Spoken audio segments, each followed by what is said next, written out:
Hi guys, welcome to Pakistani family reaction में। उम्मीद करता हूँ आप सब खैरियत से होंगे, जहाँ होंगे खुश होंगे, आबाद होंगे। तो मेरा नाम वजाहत है, मेरा नाम नदीम। तो चैनल पर न्यू हो तो चैनल को सब्सक्राइब कर दें ताकि आपको आने वाली अच्छी वीडियोस के नोटिफिकेशन टाइम से मिल सके। और इंस्टाग्राम पर हमारे लिंक मिल जाएंगे डिस्क्रिप्शन में इंस्टाग्राम के, तो वहां पर जाके फॉलो कर लो और कोई लिंक वगैरह भेजना हो तो भेज सकते हैं। तो आज का वीडियो बहुत ही ज्यादा इंटरेस्टिंग है। वीडियो का टाइटल होने वाला है जी, अमेरिका को छोड़ो अब रतन टाटा आ गए हैं इंडियन गवर्नमेंट की हेल्प करने। बहुत बड़ी बिग अनाउंसमेंट फ्रॉम टाटा। जहरी बात, टाटा तो सबसे आगे ही होगा। जहरी बात है, हर चीज में हर प्लेटफॉर्म पे ये बहुत ज्यादा आगे होते हैं। अभी देखते हैं बिना किसी देरी के, तभी पता लगेगा कि क्या बोला है और क्या नहीं बोला रतन टाटा ने। क्या अनाउंसमेंट कर दिया आखिर इन्होंने कि अमेरिका तक को छोड़ दिया है। तो काउंटडाउन करते हैं 3, 2, 1 एंड स्टार्ट।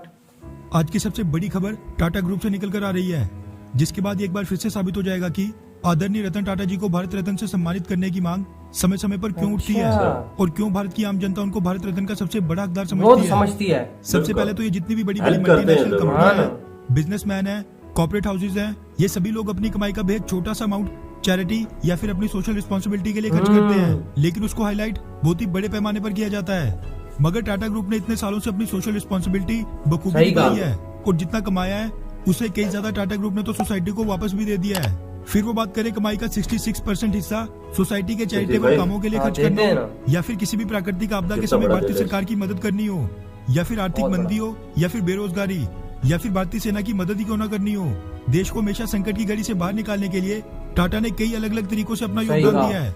आज भी जब ये कोरोना संकट भारत के सर पर आ खड़ा हुआ है, टाटा ग्रुप आज भी पीछे नहीं हट रहा है और आदरणीय रतन टाटा जी और उनकी टाटा कंपनी देश की सेवा में कार्यरत है। कोरोना महामारी से लड़ने के लिए 1500 करोड़ रुपए के योगदान से लेकर भारत की कई राज्य सरकारों को मेडिकल ग्रेड ऑक्सीजन प्रोवाइड करनी हो, टाटा कंपनी आज भी युद्ध स्तर पर काम कर रही है। अब ये चीज तो सबको पता है कि आज के समय भारत में एस्ट्राजेनेका ऑक्सफोर्ड की कोविशील्ड और भारत बायोटेक की कोवैक्सीन, बस इन दोनों वैक्सीन की मैन्युफैक्चरिंग लार्ज स्केल पर हो रही है, जिनका लाइसेंस भी भारत में कुछ ही वैक्सीन मैन्युफैक्चरर्स के पास है। इसकी वजह से दिक्कत ये आ रही थी कि भारत के सीरम इंस्टीट्यूट जैसे वैक्सीन मैन्युफैक्चरर्स अपनी वैक्सीन मैन्युफैक्चरिंग कैपेसिटी तो लगातार बढ़ा रहे थे, लेकिन ये आज भी उस लेवल पर नहीं पहुंच पा रही है जहां पर रिकॉर्ड समय के अंदर अंदर 130 करोड़ भारतीयों के लिए वैक्सीन मैन्युफैक्चर करके दुनिया के बाकी देशों को भी कोविड-19 की वैक्सीन लगातार एक्सपोर्ट करते रहनी है।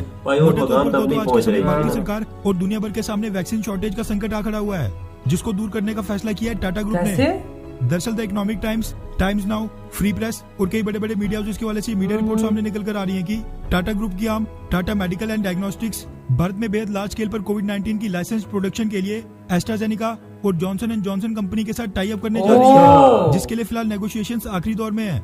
इससे पहले कोविड-19 की वैक्सीन लॉन्च करने के लिए टाटा की कंपनी के साथ इनिशियल टॉक्स चल रही थी, लेकिन दोनों पार्टीज के कॉम्प्रिहेंसिव डील पर नहीं पहुंच पाने के कारण ये प्लान कैंसिल हो गया था।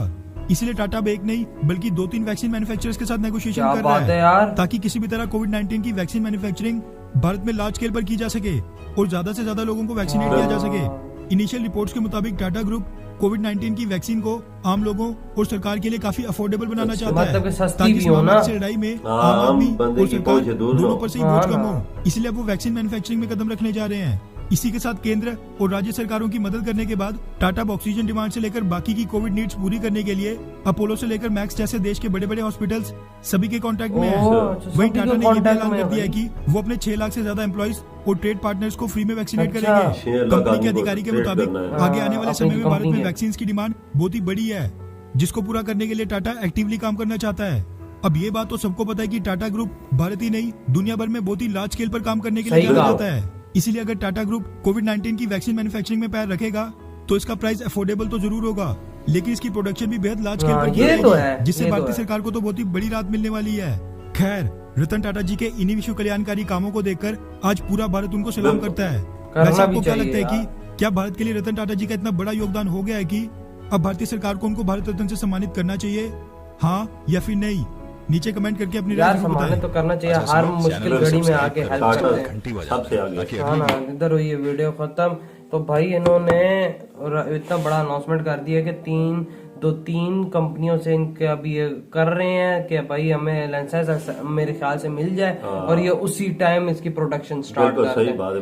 वो जॉनसन कंपनी है और एक इंडियन की अपनी है और एक और है, उनसे मिलकर वो बनाएंगे ये वैक्सीन। उनके पास बनी में, लेकिन वो फार्मूला देंगे तो आई थिंक सर्टिफिकेट मिलेगा ये तो वो काम हो बनाएंगे। जाता है तो इंडिया के 100 जो आबादी है उसको वैक्सीन आसानी से पहुंचती है। आसानी से और सस्ते में, ये नहीं कि महंगे में मिलेगी तो ये होगा वो होगा, ऐसा बिल्कुल नहीं होगा। प्रोडक्शन इन्होंने लार्ज स्केल पे स्टार्ट कर देनी और जाहिर बात है कमियां भी पूरी हो जाएंगी, क्योंकि अभी मेरे ख्याल से इंडिया में कुछ ही कंपनीज है जिनको लाइसेंस इनकी वैक्सीन का मिला हुआ है, वो अपनी कैपेसिटी पापा बढ़ा रहे हैं, लेकिन वो उस तरह लेवल तक नहीं पहुंच पा रही ना। असल मसला वजह इधर आता है कि इंडिया ने और लोगों की, मुल्कों की, कंट्री की बड़ी मदद की है। हाँ, उधर भी वैक्सीनें गई हैं। 170 ममालिक हैं जिनको दी है वैक्सीन। हाँ, तो फिर वो जाहिर बात है, फिर वो नहीं सोचा भारत ने आगे का, लेकिन अब आगे मुश्किल आ गई है। मुश्किल अचानक पैदा हो गई है, इस बारे में इन्होंने सोचा नहीं है। बिल्कुल, अगर ये गरीब मुल्कों को, देशों को सोचा है जिनको इन्होंने वैक्सीन दी है। बिल्कुल, अगर ये भारत में दे तो आज मेरे ख्याल से काफी ज्यादा इनके पास वैक्सीन ऑलरेडी पड़ी होती, लेकिन ये है कि चले जो मदद की है इंडिया ने, अब खुद भी ये इंशाल्लाह ताला ठीक हो जाएगा सब कुछ। और अभी देखें पूरी दुनिया हेल्प के लिए आ रही है, और रतन टाटा ने इतनी बड़ी अनाउंसमेंट कर दी है, और क्या चाहिए यार। मतलब रतन टाटा तो कहते हैं कि भाई जल्द से जल्द प्रोडक्शन और मैं सस्ते से सस्ती वैक्सीन सब लोगों को दूं। पता नहीं कितने पैसे भी रखे वजह इसके लिए उन्होंने, वो 1500 करोड़। ये मेरे ख्याल से पिछली दफा भी इन्होंने 1500 करोड़ दिया था, आई थिंक ये उसी का जिक्र हो रहा था। मतलब पिछले जब स्टार्टिंग हुई थी ना कोरोना वायरस, तब इन्होंने 1500 करोड़ दिया। बहुत बड़ी चीज है वजह, वो बहुत बड़ी। और अभी ये बड़े मसाइल हल हो जाए। सही बोला है। और ये नहीं पहले दी थी। अच्छा, पहले दी थी। ये पहले दी थी तो अभी क्या पता और हेल्प करें। और ये अपनी कमाई का 65% हिस्सा तो सिर्फ गरीबों में दे देते हैं। अगर महीने में, अगर बंदे का भी तो दिल है, अगर ये महीने में कमाते हैं ना 100 रुपया, तो 65 रुपए दे देते हैं। ये भी इंसान है ना, कैसे गरीबों की मदद करता है। देखें ना, अंदाजा लगाए ना, अपनी कमाई का 65% हिस्सा ये दे। और कोई करता है? कोई भी नहीं करता है यार। इसका दिल इतना बड़ा है कि बंदा सोच ही सकता है कि गरीबों का कितना इसका दिल है, प्यार है। बिल्कुल सही कहा। और ये इंडियन आर्मी की हेल्प करना हो, गवर्नमेंट की इंडियन की करना हो, ये फौरन बढ़ चढ़ के आगे हिस्सा लेते हैं। तभी तो इनको पापा पूरा इंडिया कहता है कि भाई सलाम पेश करता है। और इनको मैं कह रहा हूँ कि भारत रत्न के नाम से सम्मानित भी किया जाए, लोगों की डिमांड जा रही है अब गवर्नमेंट को। अब ये मुझे इसका नहीं पता कि ये इसको कहने से ये कौन सा अवार्ड है और क्या है। प्लीज अगर आप लोगों को पता हो तो कमेंट सेक्शन में लाजमी है आप लोग बताइएगा। बिल्कुल सही बोल रहे हो। जितनी भी इंडिया में ऐसी कोई निजाम होता है या कोई मुसीबत आ पड़ती है, रतन टाटा आगे हाँ, सबसे आगे होते हैं, इसमें कोई शक की बात नहीं है बाबा। तो यार गरीबों के लिए, हेल्प के लिए, हर चीज के लिए आगे हैं। सही कहा बाबा, इसमें कोई शक नहीं। तो यार आप लोग बताएं आपको ये वीडियो कैसा लगा और आप लोगों के इस बारे में क्या थॉट्स हैं, कमेंट सेक्शन में लाजमी बताइएगा। और कोई भी लिंक हो इस तरह का तो इंस्टाग्राम पे लाजमी आप लोग शेयर कीजिएगा, क्योंकि हम लोग वहीं से लिंक वगैरह पिक करके वीडियो रिएक्ट करते हैं। तो अपना बहुत ज्यादा ख्याल रखिएगा। मिलते हैं नेक्स्ट वीडियो में, तब तक के लिए बाय।